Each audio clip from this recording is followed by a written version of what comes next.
TVC, a TV do Correio da Manhã.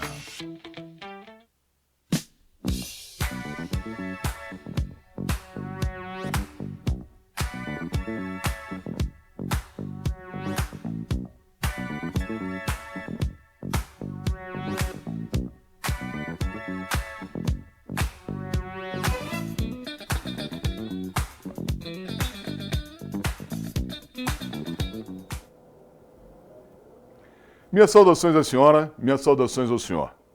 Programa Bernardo Filho, mais uma vez em sua companhia, entrando em sua residência, em seu estabelecimento comercial, onde o senhor estiver. Quero agradecer, como faço todas as semanas, a paciência, a gentileza, o carinho e principalmente a audiência que a senhora e o senhor dão ao nosso programa todas as semanas. Muito obrigado. Quero novamente mandar um abraço especial aos nossos telespectadores de Três Rios, Paraíba do Sul, Pati de Alferes, Teresópolis e Friburgo. Muito obrigado pela audiência que estamos obtendo nessas praças. E hoje eu trouxe para a senhora e para o senhor um convidado muito especial e nós vamos bater um papo sobre vários assuntos, né? Mas principalmente vamos analisar o nosso quadro político atual. Eu trouxe o Dr. Henry Grazinoli, uma pessoa que já esteve aqui no programa, muitos dos senhores já o conhecem, é um advogado muito conhecido aqui na cidade de Petrópolis e na região serrana, como um todo, porque ele também atua em Juiz de Fora, em outros municípios, no Rio de Janeiro. E o assunto eu tenho certeza, e o papo eu tenho certeza que a senhora e o senhor vão gostar muito. Quero dizer que estamos também ao vivo no YouTube, no Instagram, na página do canal TV Correio da Manhã, na minha página pessoal no Facebook, página Bernardo Filho, na página Conversa entre Petropolitanos. Portanto, caso o senhor percam um pedaço do nosso programa ou queiram revê-lo, poderão fazê-lo nessas plataformas. Eu vou agora pedir um breve intervalo comercial e logo em seguida já vamos iniciar a nossa conversa, nosso bate-papo aqui com o Dr. Henry Grazinoli. É muito rápido, é apenas 2 minutos. Fiquem conosco, já voltamos.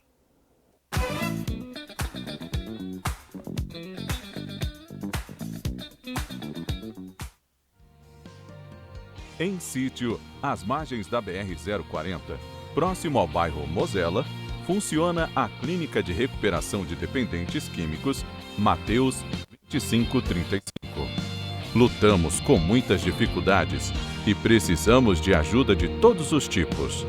Nos faça sua doação. Nos auxilie a fazermos este trabalho de recuperação de pessoas.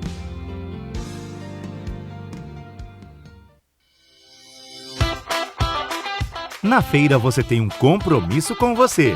Comer um incomparável e delicioso pastel. Venha saborear os nossos de carne, queijo, camarão, carne seca e o pastel pizza. Um sucesso, sempre acompanhados de caldo de cana. Na Feira Livre às terças-feiras e sábados no centro e aos domingos no Alto da Serra. Venha ser feliz!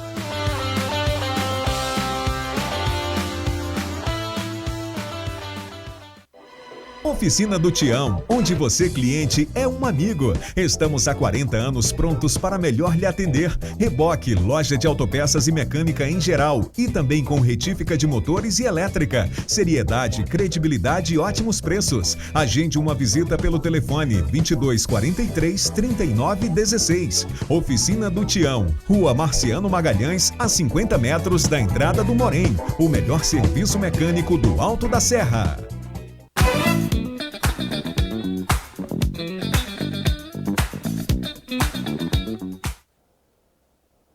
Muito bem, estamos de volta. Como eu falei, muito rápido, 1 minuto e meio, 2 minutos. E agora vamos iniciar nossa entrevista com o Dr. Henry Grazinoli e vamos conversar sobre vários assuntos, principalmente a nossa situação momentânea do país, o cenário internacional, vamos falar das campanhas políticas, vamos falar dos candidatos. Temos muito assunto pela frente hoje aqui. Doutor Henry, boa tarde. Muito obrigado por ter aceitado o nosso convite. Muito obrigado por estar aqui conosco hoje. Agradeço muito a sua presença aqui. pediria que o senhor se apresentasse rapidamente aos nossos telespectadores, para aqueles que não o conhecem ainda, apesar de ser uma figura, como eu já falei, sobejamente conhecida aqui no município. Fique à vontade. Boa tarde, Bernardo. Boa tarde a todos os ouvintes, telespectadores do Canal 16. Pô, sempre uma honra estar aqui.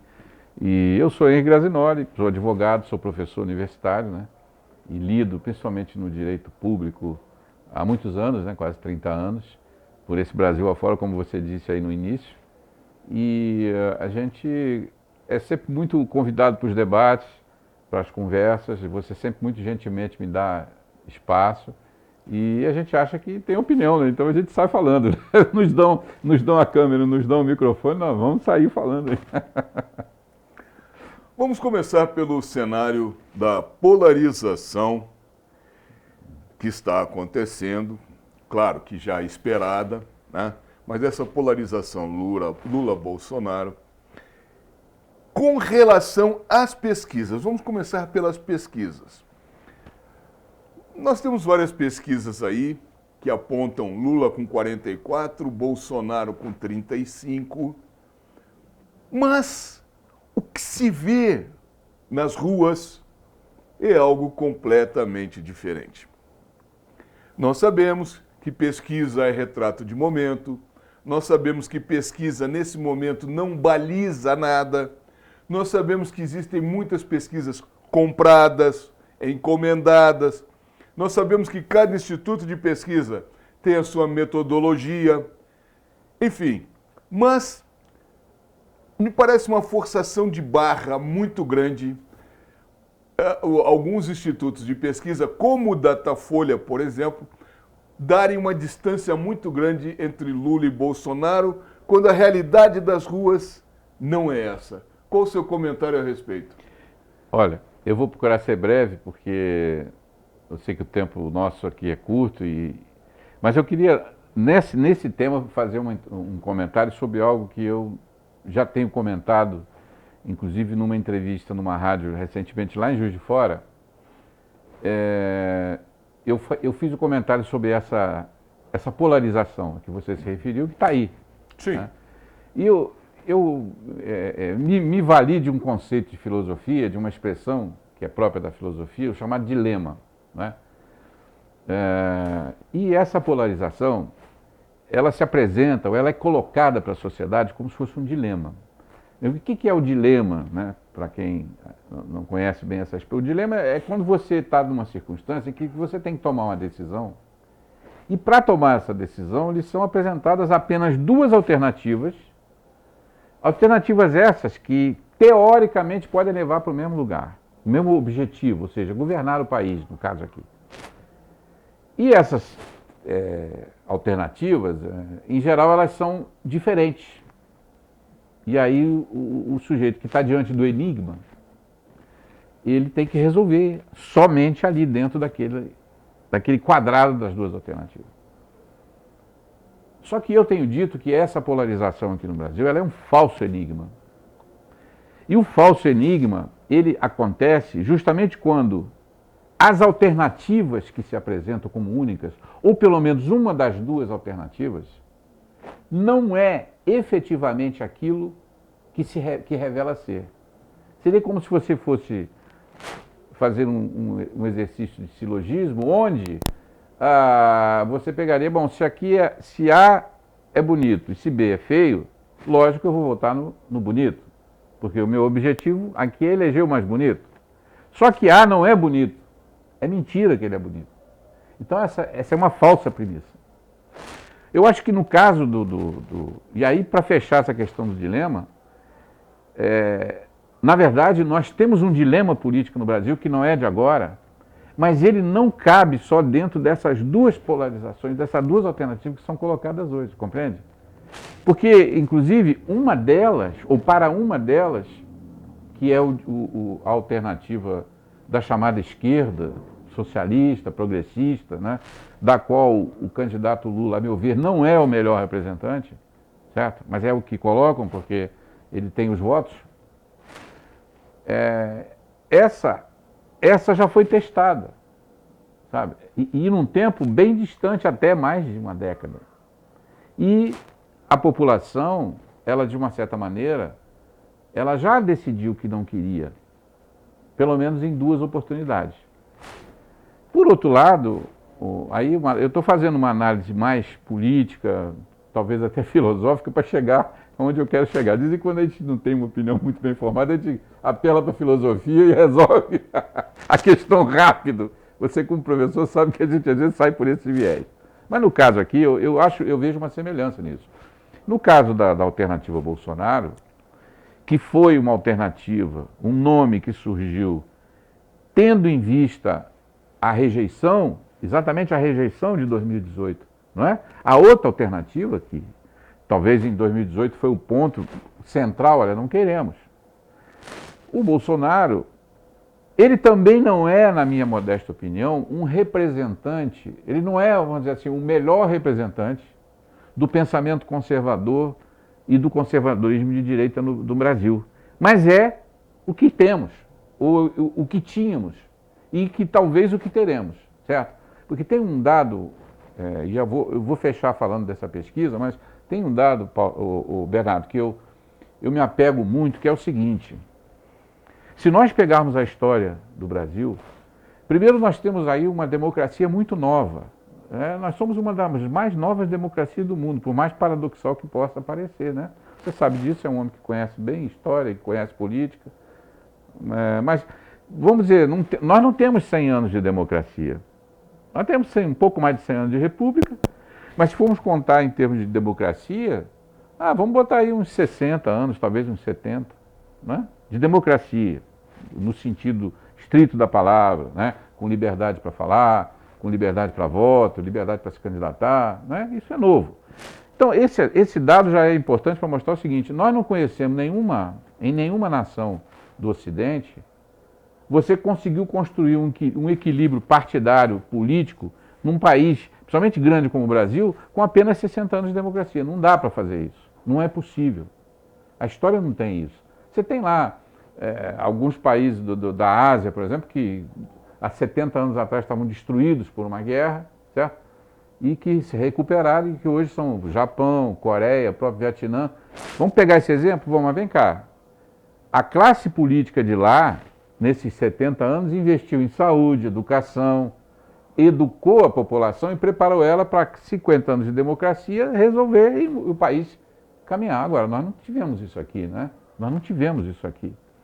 Com exceção de poucos períodos em que... Deixa eu te interromper, hein? Deixa eu te interromper um minutinho, porque eu sei que você ainda tem muito a concluir com relação ao seu raciocínio. Mas olha só, quando você diz, porque senão eu vou acabar esquecendo desse comentário. Quando você diz que Lula não é a melhor opção para a esquerda, aí a gente olha o quadro. Quem são os quadros de esquerda que são nomes nacionais? E aí você tem Lula, Dilma, apesar dos pesares, Haddad, apesar dos pesares, e Ciro Gomes. A esquerda não tem um nome nacional fora desses 4. Não tem. E eu também então não tinha. Então não eu tinha. Disse que Lula não era o melhor, mas não tem opção. Não tem opção. Não tem opção. Não. Vamos para a direita. Você tem Bolsonaro e quem mais? Ninguém. Porque o critério é voto, né? Não é... Exato. Não, o critério é voto, não. Você tem que ter um candidato que seja viável, que tenha um nome nacional colocado, porque o Brasil tem uma extensão territorial muito grande, né? E lá nos rincões do Brasil, ninguém sabe quem é Bernardo Filho. Não. Talvez meia dúzia de pessoas aqui em Petrópolis saibam. Lá não. Então você tem que ter um nome nacional. Isso mesmo. E um nome que congregue e agregue as forças necessárias para se vencer uma eleição. Você falou que o ponto de ruptura contra as esquerdas foi em 2018, o que eu concordo plenamente. Ali foi dado um não à continuidade das esquerdas no poder, por tudo que fizeram, e não importa agora o momento, mas hoje,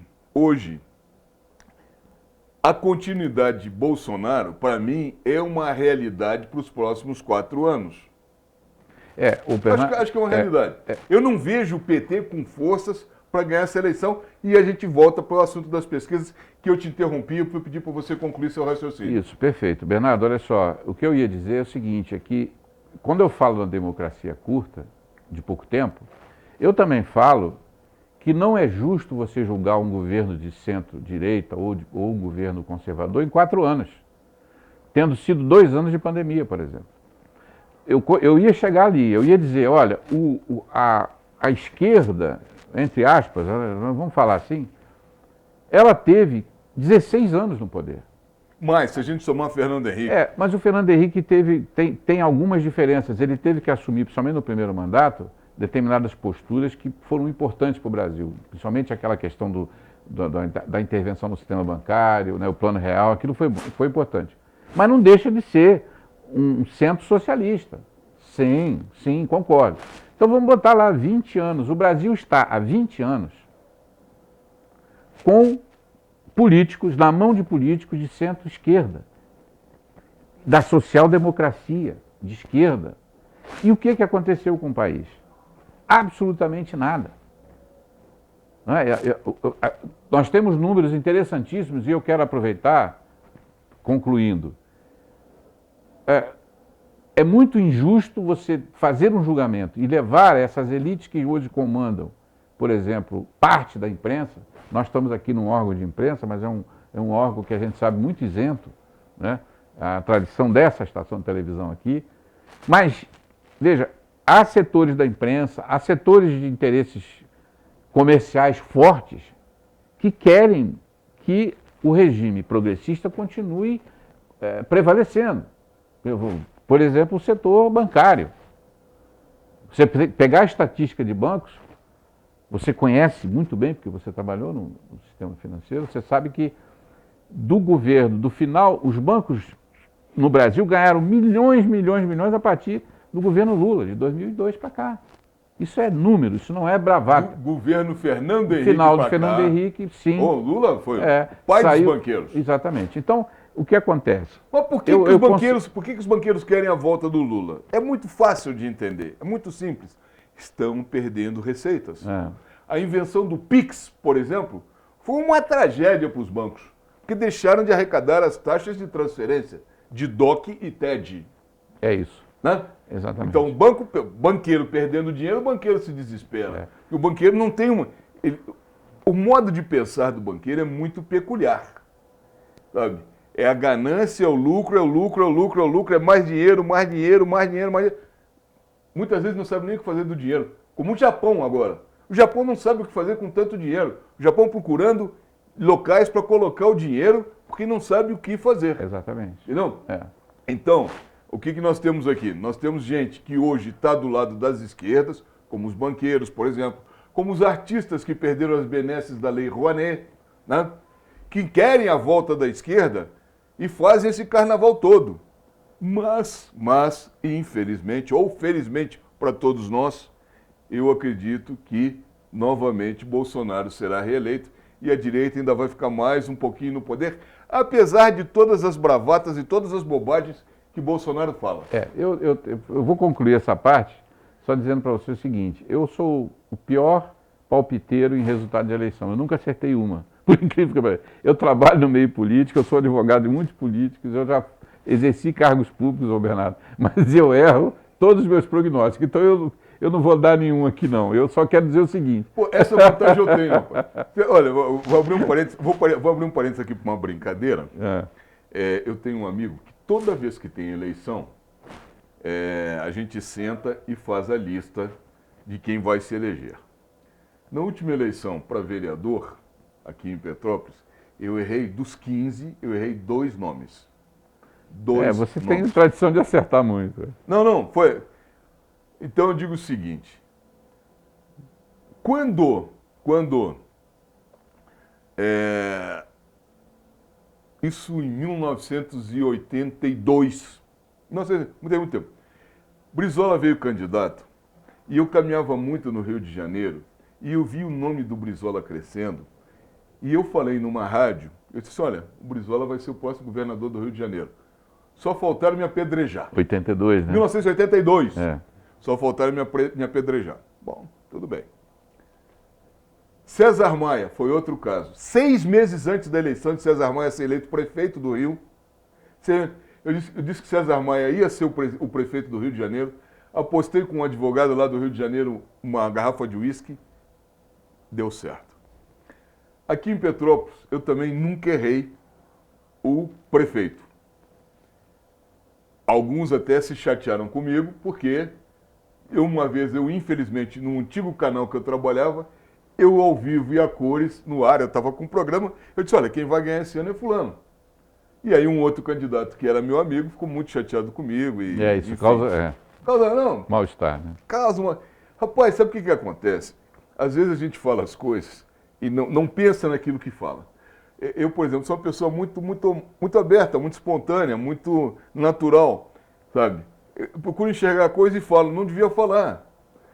Eu fui dar um conselho agora para um candidato a deputado federal, que disse assim, olha, rapaz, você está fazendo esse tipo de coisa assim, você não deve fazer. A minha mulher me chutou a canela por baixo da mesa.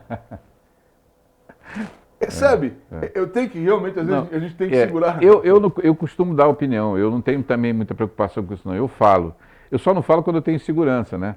Então, esse caso da disputa da eleição presidencial, eu vou te dizer, eu ia concluir, eu acho uma injustiça com os conservadores nesse país, e muita gente de centro que votou com o Bolsonaro, eu acho uma injustiça toda essa mídia, todo esse processo, tentando convencer que é um grande fracasso, quando ficou 2 anos de governo só.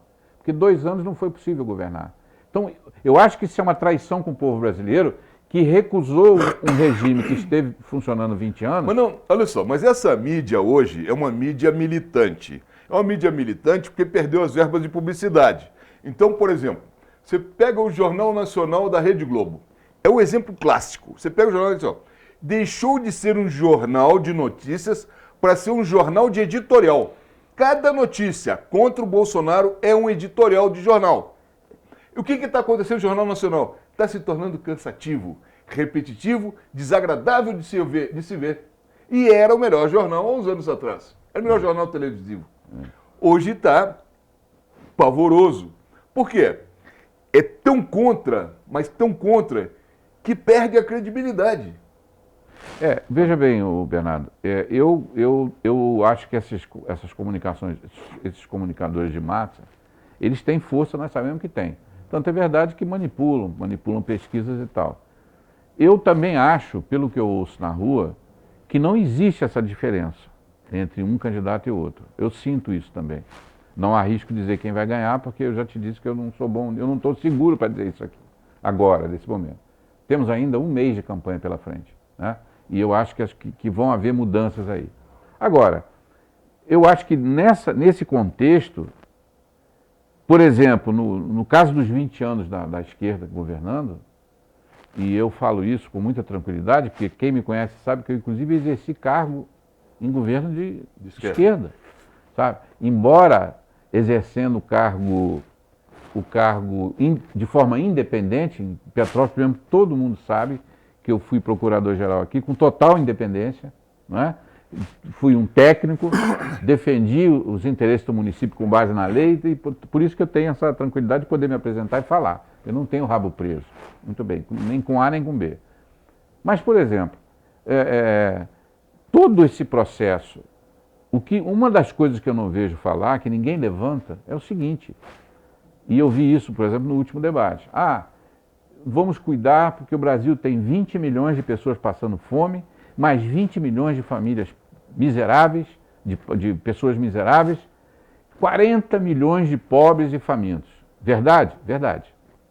Talvez menos, um número um pouco exagerado, mas tem. Aí do outro lado, e tem os ricos. Quem são os ricos nesse país? 3%. Isso é estatístico, está lá, IBGE. Então você bota aí mais 6 milhões de pessoas. Aí eu pergunto, gente, olha só, nós somos 200 e tantos milhões, vamos botar 200 milhões de brasileiros. Então vamos cuidar dos 40 milhões, tem que cuidar de quem não tem recurso, tal, dos pobres. Os ricos estão lá, se viram, eles não têm problema com o país deles. Mas e os outros 150 milhões de pessoas, como eu, você, que estamos enfiados nessa classe média, média baixa, média alta, sabe? Que fazemos um sacrifício enorme para pagar uma prestação de um carro. Ninguém fala para essa gente.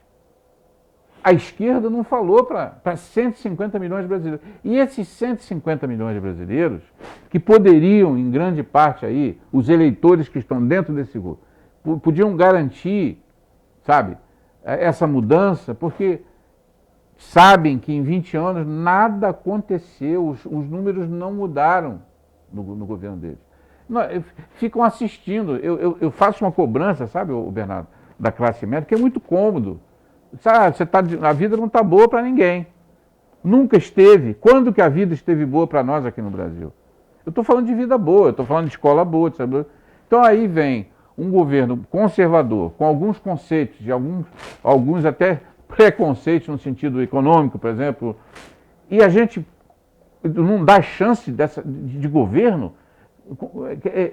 Isso é uma ignorância. Eu acho que, veja bem, eu acho que atacar o conservadorismo politicamente como está sendo atacado é uma falta de inteligência, sabe? E é por isso que o Brasil, talvez por essa falta de inteligência nossa, o país continua sendo sempre enganado, sendo levado numa eleição para resolver esses falsos dilemas, quando na verdade não deveria haver. Olha, eu precisava pedir um intervalo comercial, mas eu vou só fazer um comentário interessante.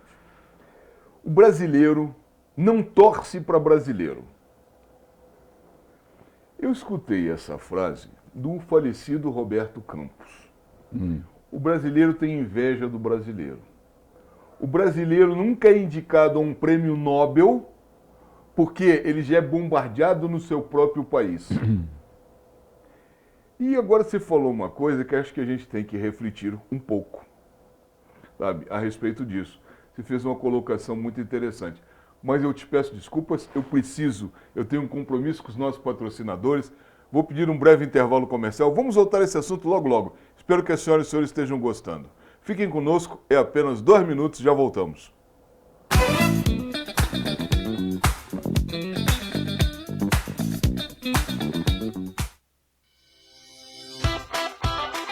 Na feira você tem um compromisso com você. Comer um incomparável e delicioso pastel. Venha saborear os nossos de carne, queijo, camarão, carne seca e o pastel pizza. Um sucesso, sempre acompanhados de caldo de cana. Na Feira Livre às terças-feiras e sábados no centro e aos domingos no Alto da Serra. Venha ser feliz!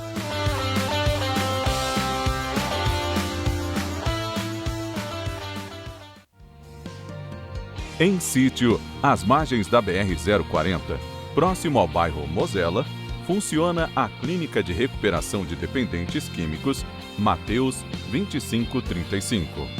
Lutamos com muitas dificuldades e precisamos de ajuda de todos os tipos. Nos faça sua doação. Nos auxilie a fazermos este trabalho de recuperação de pessoas.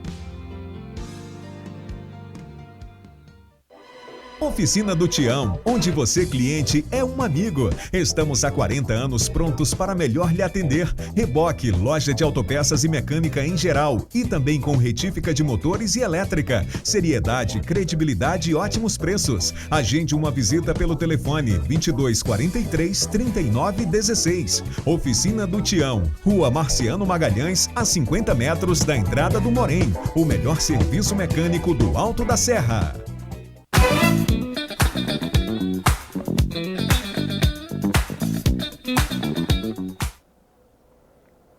Muito bem, estamos de volta. Conforme eu disse, muito rápido, 1 minuto e meio, e já vamos continuar o nosso bate-papo aqui. E hoje estamos conversando com o Dr. Henry Grazinoli, advogado, dando uma panorâmica da nossa situação política atual. Dr. Henry, no bloco anterior, e eu quero voltar a esse assunto, o senhor estava fazendo um comentário de que tanto a direita quanto a esquerda não estão falando para a classe média. Com relação à esquerda, eu concordo. Mas com relação à direita, eu imagino que a classe média esteja entendendo o governo Bolsonaro porque está indo às ruas nas manifestações. Quem está indo para as ruas é a classe média, não é a classe alta, nem a classe baixa. Então, está havendo um diálogo, sim, para essa classe média, por parte da direita. O senhor falou também que acha de uma estupidez muito grande bater de frente com o conservadorismo. E o conservadorismo é algo bom para o país. Concordo plenamente. Concordo plenamente. Mas eu queria mudar um pouquinho de assunto e passar para um assunto agora que o senhor domina bem, que é o papel que o Supremo está exercendo cotidianamente nas nossas vidas. O ativismo judicial em excesso e essa ânsia do ministro Alexandre Moraes em querer ser um poder moderador, um quarto poder. Ele quer dar ao judiciário, e isso está ficando cada dia mais claro, o papel de um poder moderador que estaria acima dos três poderes, legislativo, executivo e judiciário. Como é que o senhor, que vivencia isso diuturnamente, está vendo essa situação?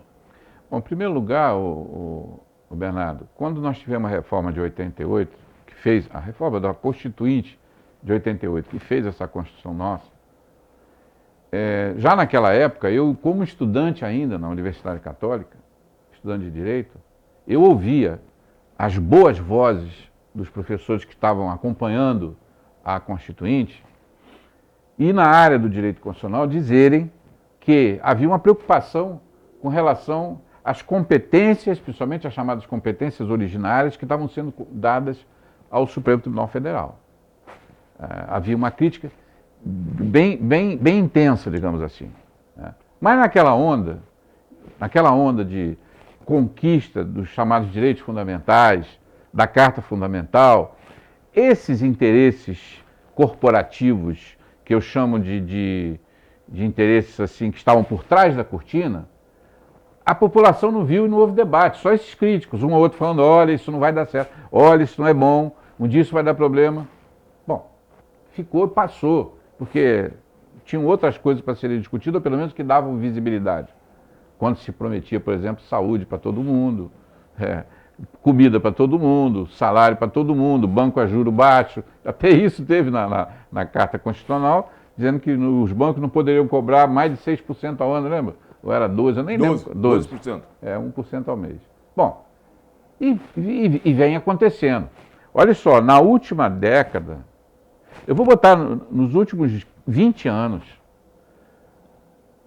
a força das decisões dos tribunais superiores do Brasil, especialmente o do Supremo Tribunal Federal, mudou totalmente, inclusive, o panorama do direito no Brasil. Hoje no Brasil, e eu atesto isso como advogado, 30 anos trabalhando principalmente na área de direito público, você não vê uma decisão judicial de primeiro e segundo grau, mas principalmente de primeiro grau, onde eu reputo que no primeiro grau estão os melhores juízes do Brasil, né? Não é 100%, mas os bons juízes estão ali no primeiro grau, aquele juiz que tem um contato direto com o problema, com as pessoas, que produz a prova.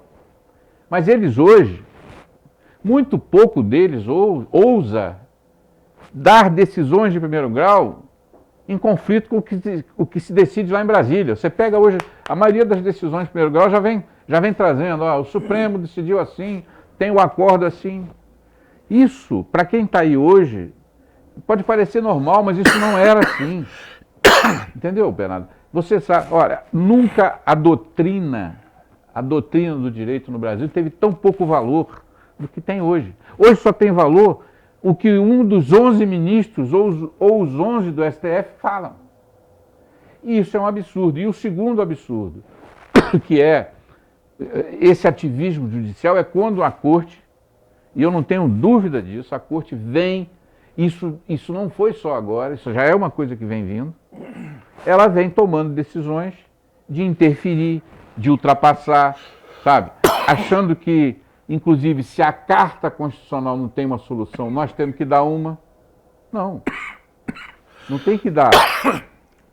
Se a Carta Constitucional não tem solução, quem tem que solucionar é o poder que está com o problema.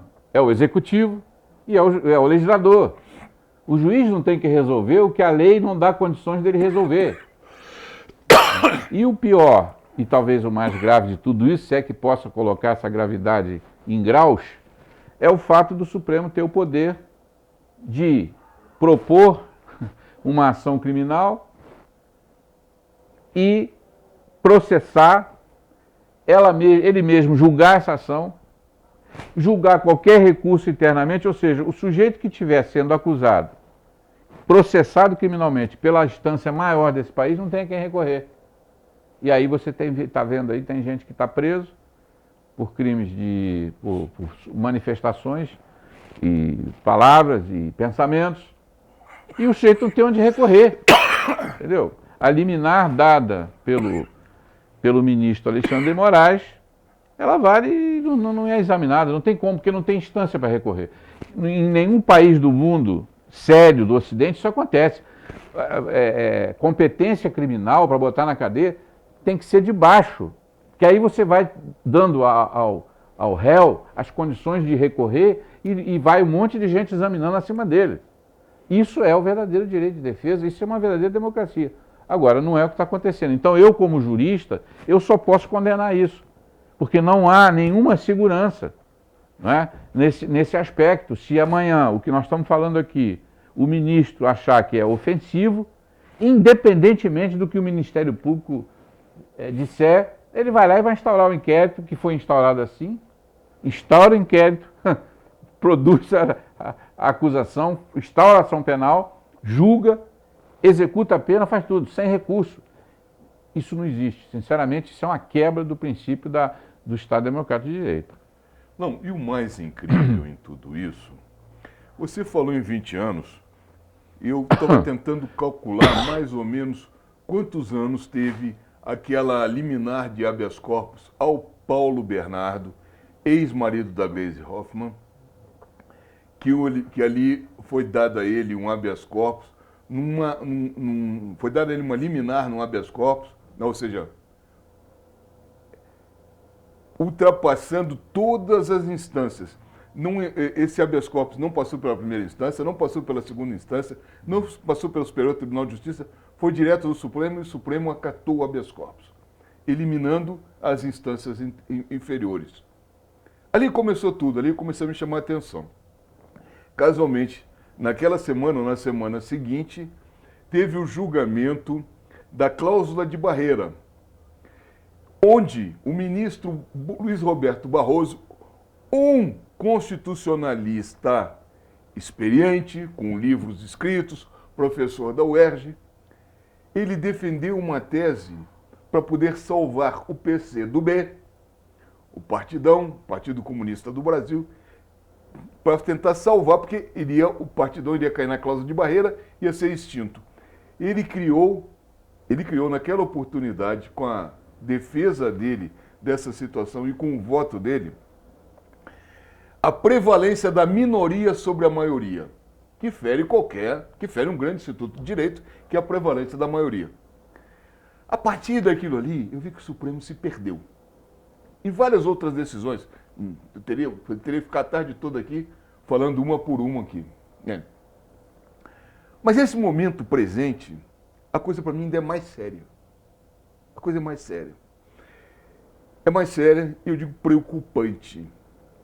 Não só porque os investimentos internacionais que vêm para um país procuram, além de uma boa rentabilidade, além de segurança, uma segurança jurídica dos contratos. E nós podemos chegar a essa ruptura ali na frente por conta dessas atitudes que o Supremo vem tomando, dessas decisões que o Supremo vem tomando de uns tempos para cá, ou de uns 2 anos para cá.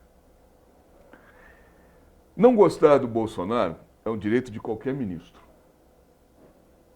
Não gostar do Lula ou gostar do Lula é um direito de qualquer pessoa. Fazer o que o Supremo está fazendo com o Bolsonaro preocupa a mim.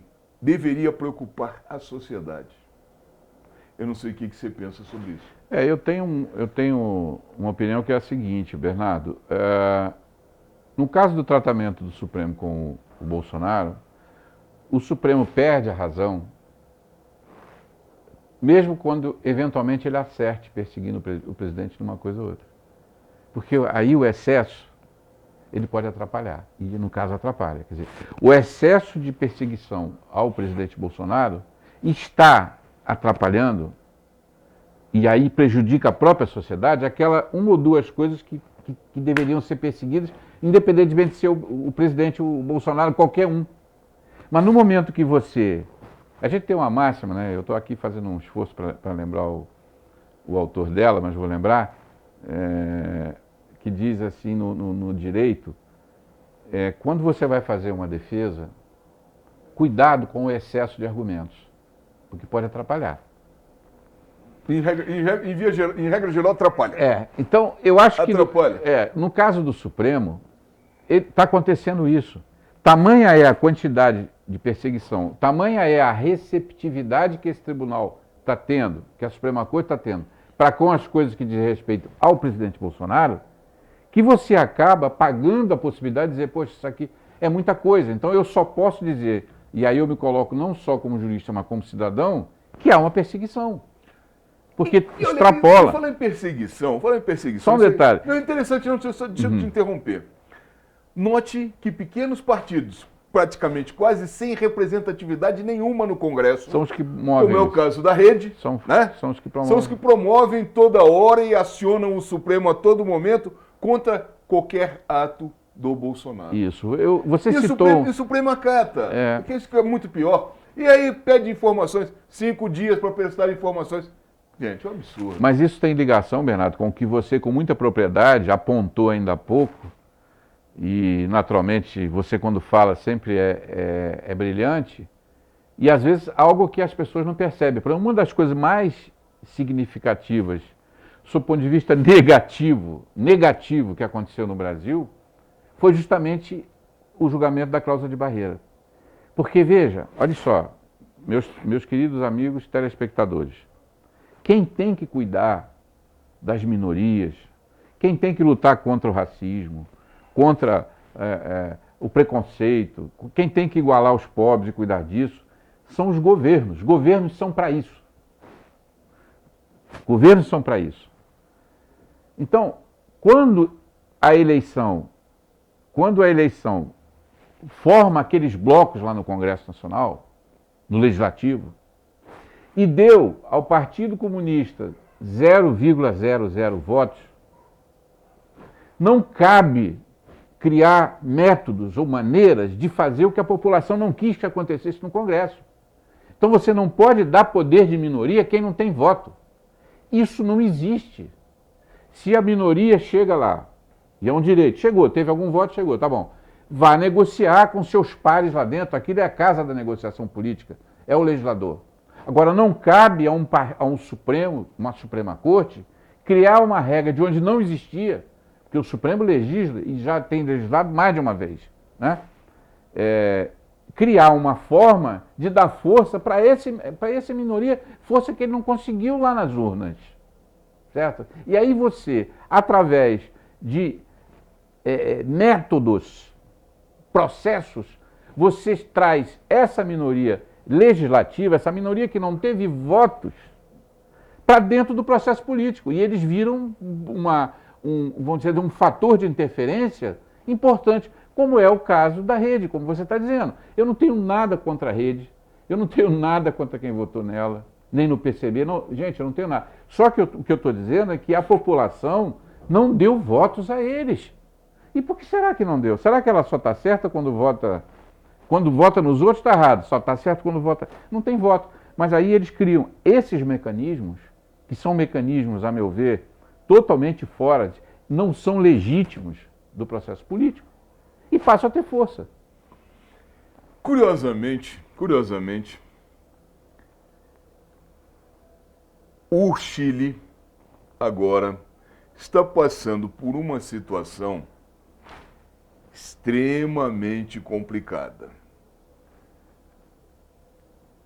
O Chile elegeu um ativista de esquerda, um guerrilheiro, um comunista, que convocou uma Constituição que será votada em plebiscito agora no próximo dia 4 de setembro, no próximo domingo. E essa Constituição, essa nova Constituição da esquerda do Chile, prevê que não haverá mais propriedade privada. Um perigo imenso. Tá? Um perigo imenso, porque isso irá quebrar o Chile de uma tal maneira que será muito pior que uma Nicarágua, que uma Venezuela ou do que a Argentina está passando no momento. Por que se deu isso? O que aconteceu? O que aconteceu é que as pessoas não foram votar, não foram às urnas. Então eu sempre digo, escolha mal, mas escolha alguém. Erre na escolha, mas exerça a escolha. Não se abstenha de votar, mesmo que você não goste de político ou de política. Por quê? Quem for eleito vai governar por você, gostando você ou não. E você será culpado porque se eximiu. O que você me fala a respeito disso? Não, absolutamente de acordo.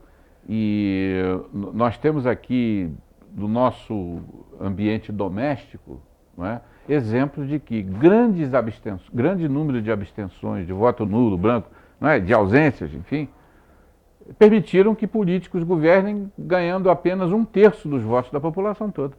Não, o caso atual aqui é típico. É o caso de Petrópolis. Eleição que você acertou que ia acontecer também. Diga-se de passagem, você também disse lá atrás que seria eleito. Está no teu rol de acertos, né?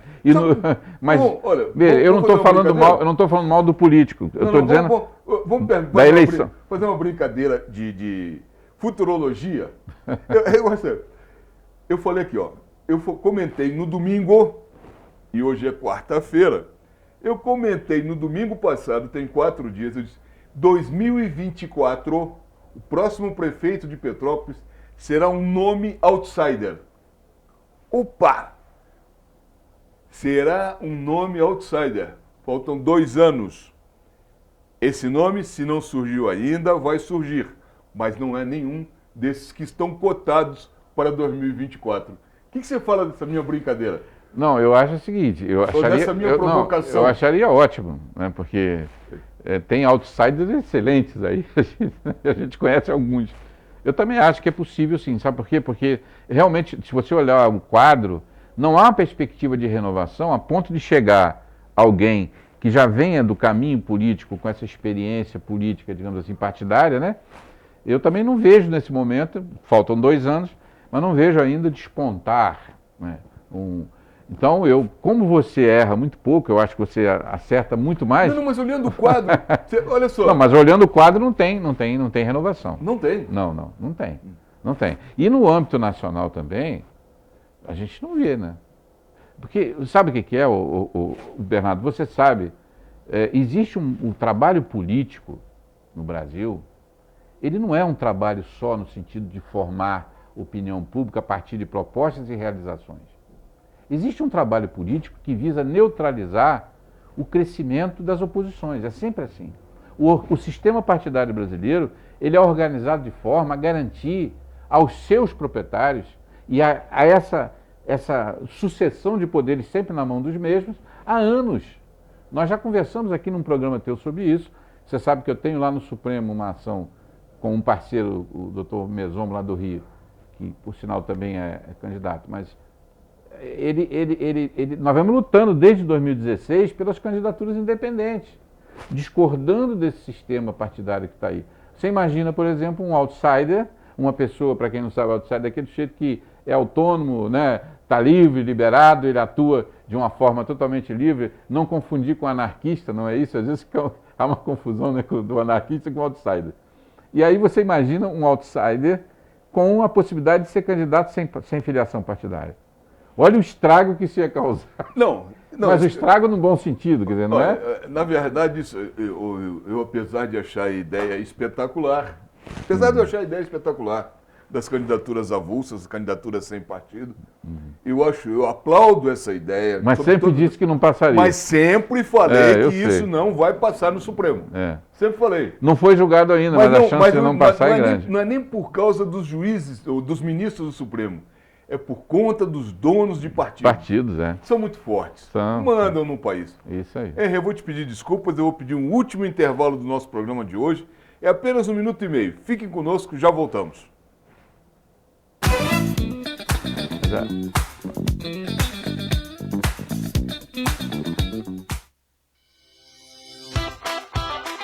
Na feira você tem um compromisso com você. Comer um incomparável e delicioso pastel. Venha saborear os nossos de carne, queijo, camarão, carne seca e o pastel pizza. Um sucesso, sempre acompanhados de caldo de cana. Na Feira Livre às terças-feiras e sábados no centro e aos domingos no Alto da Serra. Venha ser feliz!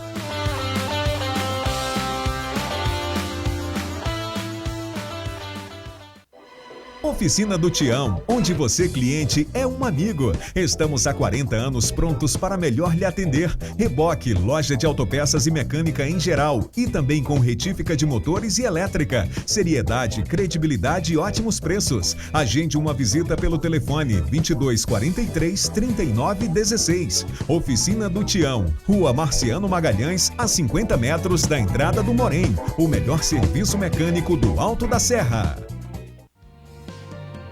Em Sítio, às margens da BR-040, próximo ao bairro Mosela, funciona a Clínica de Recuperação de Dependentes Químicos Mateus 2535. Lutamos com muitas dificuldades e precisamos de ajuda de todos os tipos. Nos faça sua doação. Nos auxilie a fazermos este trabalho de recuperação de pessoas.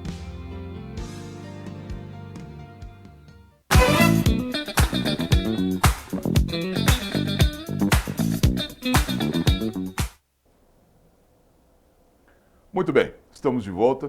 Eu disse que era rápido, 1 minuto e meio. E estamos batendo um papo aqui hoje com o Dr. Henry Grazinoli, advogado, professor universitário. E Henry, eu queria agora mudar novamente nesse nosso último bloco aqui do programa, mudar rapidamente de assunto e trazer o assunto aqui para a nossa cidade. Nós tivemos, nesse ano de 2022, 2 tragédias muito grandes. Foram aquelas chuvas de janeiro e fevereiro, já se passaram aí 7 meses e algumas obras foram feitas e outras ainda não. A cidade não está ainda totalmente recuperada. Tivemos uma Bauernfest boa, mas que, a meu ver, teve muito menos público que a última. Isso se explica. Isso é explicável. Criou-se um calendário diferente para esse ano, né? O comércio ainda está muito ressentido das tragédias, não houve uma divulgação tão grande quanto dos anos anteriores, até porque da mudança de datas, né?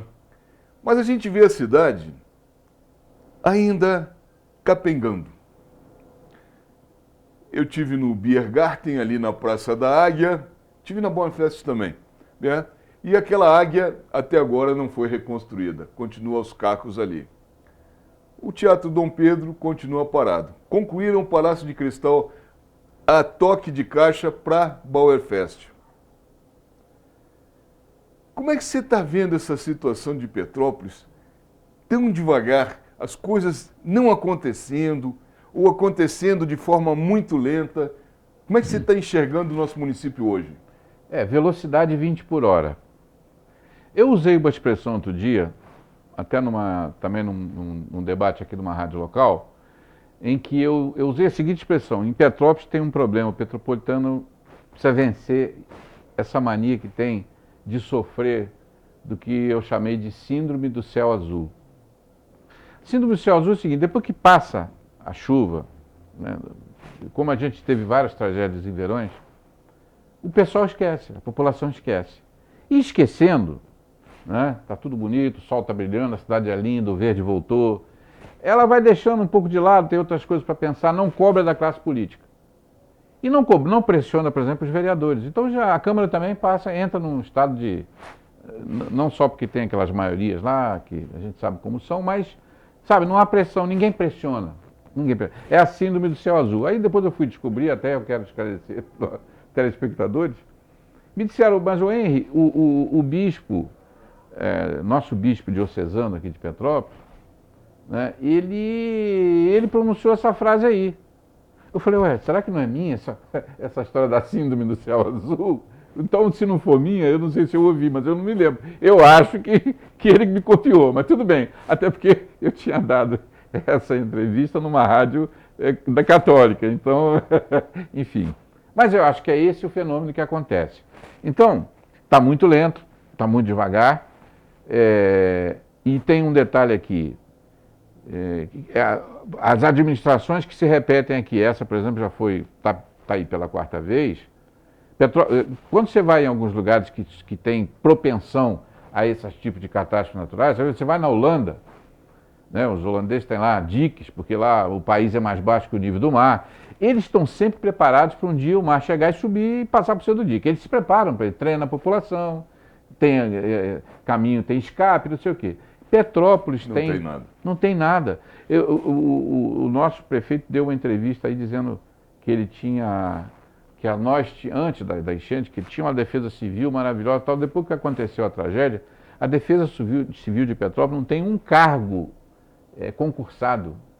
Não existe um cargo de, por exemplo, agente de defesa civil na cidade de Petrópolis que seja efetivo por concurso público. Agora você imagina, precisa dizer mais alguma coisa? Então, se não tem nenhum cargo efetivo, um sequer, não. E olha, não tem prevenção. E aí a cidade não está preparada. E a bem da verdade, a nossa defesa civil aqui, não fosse a defesa civil do Rio de Janeiro e dos outros municípios que vieram ajudar, a nossa defesa civil aqui não teria dado conta do recado. Teria apanhado. Não teria dado. Infelizmente, uma coisa triste.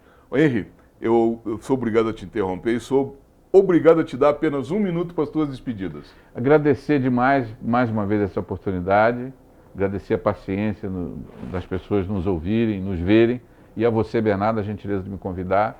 Estou sempre à disposição, quando puder e você quiser conversar um pouco, jogar um pouco de conversa, nós estamos aí à disposição. Muito obrigado a todos, aos técnicos aqui da nossa TVC, Canal 16. O programa Bernardo Filho lhe agradece, a TV Correio da Manhã também.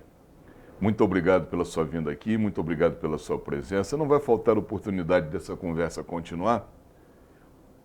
E já vamos marcar uma para outubro, depois das eleições. Já está convidado. Depois a gente só acerta o dia para a gente fazer um balanço do que foi as eleições. Eu quero novamente agradecer a senhora e o senhor, a paciência, a gentileza, o carinho dessa hora que nós passamos juntos aqui. Espero que tenham gostado do programa de hoje. Caso tenham perdido alguma parte ou queiram revê-lo, poderão fazê-lo nas plataformas do Instagram, do YouTube, do Facebook, na minha página pessoal Bernardo Filho, na página Conversa Entre Petropolitanos e na página do Facebook da TV Correio da Manhã. Eu quero desejar a todos uma boa semana, prometendo para a semana que vem um novo programa, uma nova entrevista. Muito obrigado aos telespectadores de Três Rios, Paraíba do Sul, Pati de Alferes, Teresópolis e Friburgo. Tá? Muito obrigado a todos, uma boa semana, fiquem com Deus e lembre-se, até aqui nos ajudou o Senhor.